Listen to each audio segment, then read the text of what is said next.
Good afternoon, myself Sainath Lambade. Today we are going to continue our chapter Control and Coordination.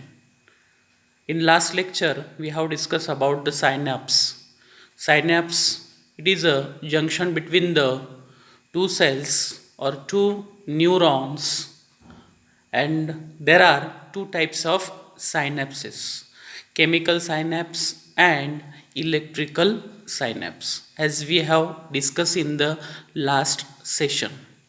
So today we are going to see about the properties of nerve fiber.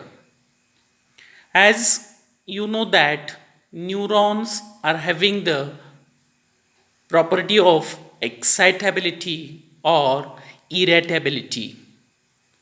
The nerve fiber, on account of presence of polarized membrane, have a ability to perceive the stimulus and enter into the state of activity.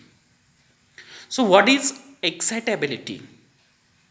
Excitability means when the nerve or neuron which is having the ability to change from polarized state to the depolarized state, that is called as a excitability. That is also called as a excitability, and neuron cells and muscle cells show the excitability. If the question asked to you which type of a cells shows a excitability in the human body, that are the neurons and muscle cells. Neurons and muscle cells.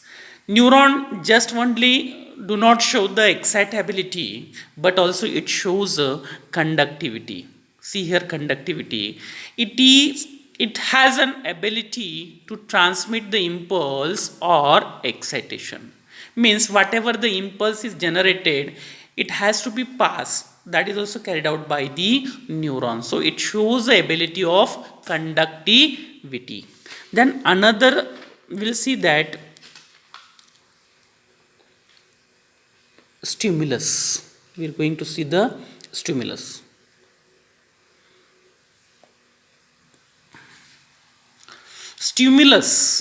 Stimulus means what?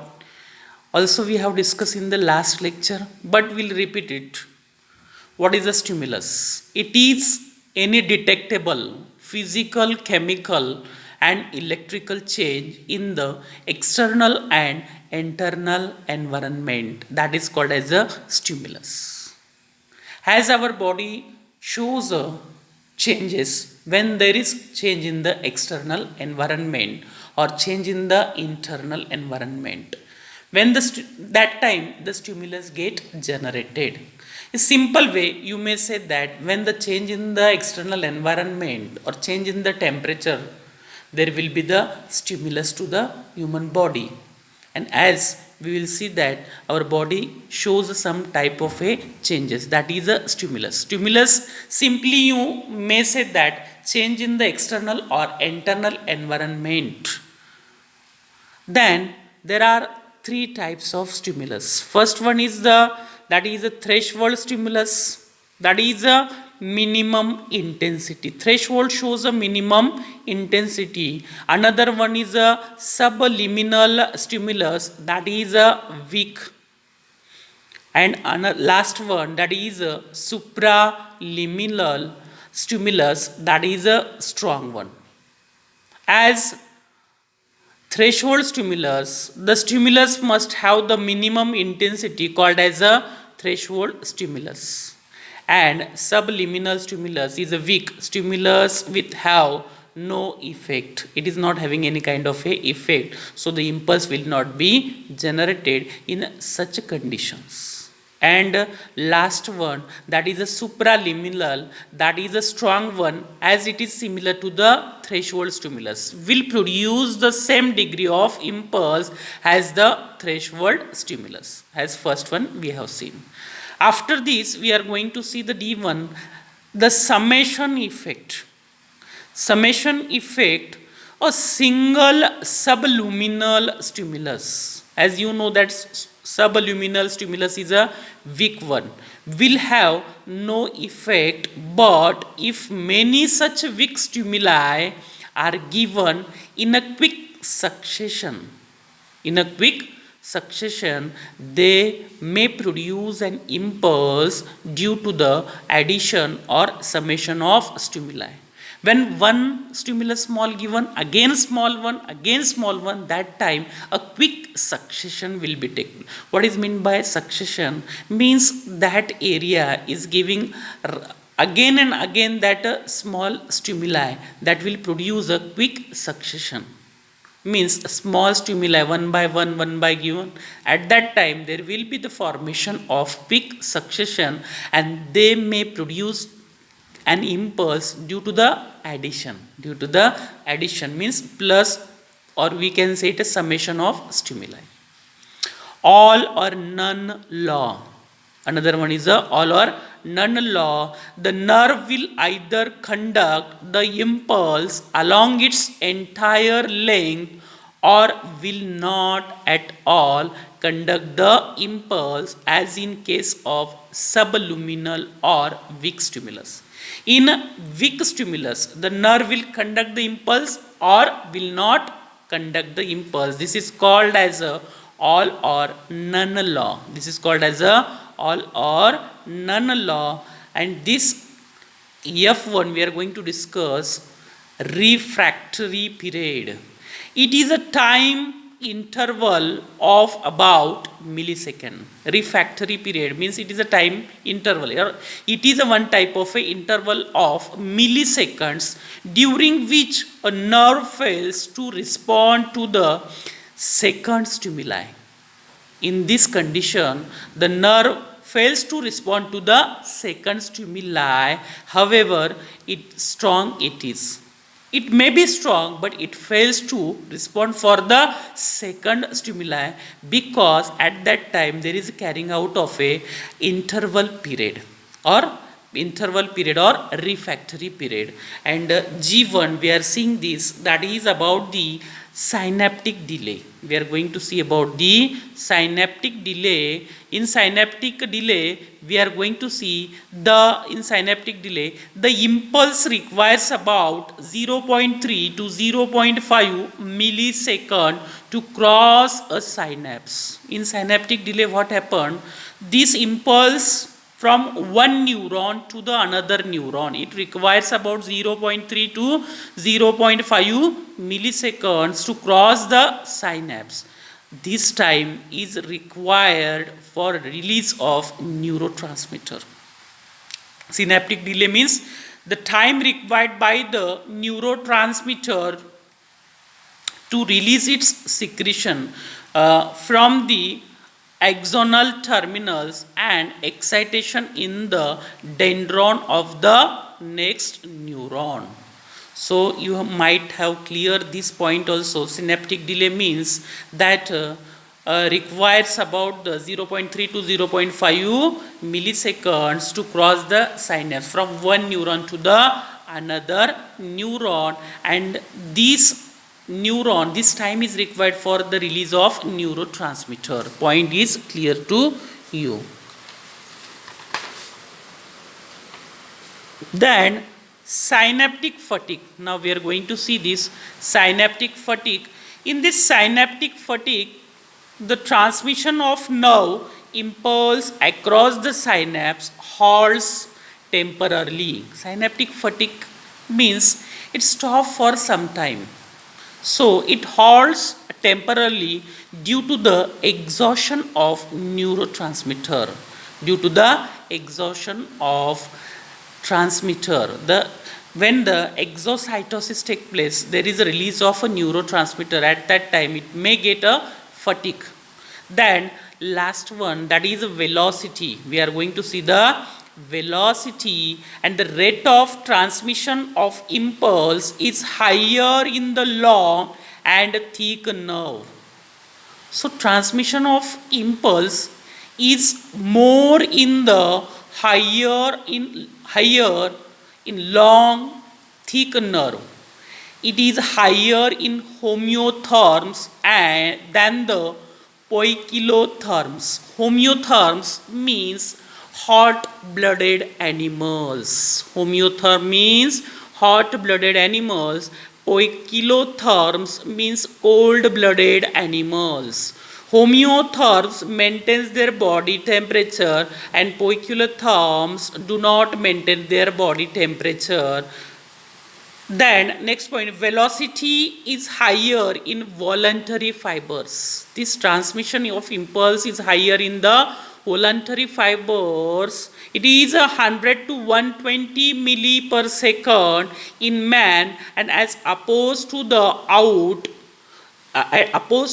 autonomic or involuntary nerve, that is 10 to 20 milliseconds. Similarly, faster in the medulated nerve. Those nerve shows a covering of myelin sheath that are called as a medulated nerve, as the impulse has to jump from one node of Ranvier to the next node of Ranvier. Then synapse, as we'll see the repetition, the neuron sending the signal is called as a presynaptic neuron, and the neuron receiving the message is called as a postsynaptic neuron. And there are three types of a neuron. There are three types of a synapse. Synapse can be exodendric, exosomatic, and this one is a exonic. Exodendric means from axon to the dendron of another neuron.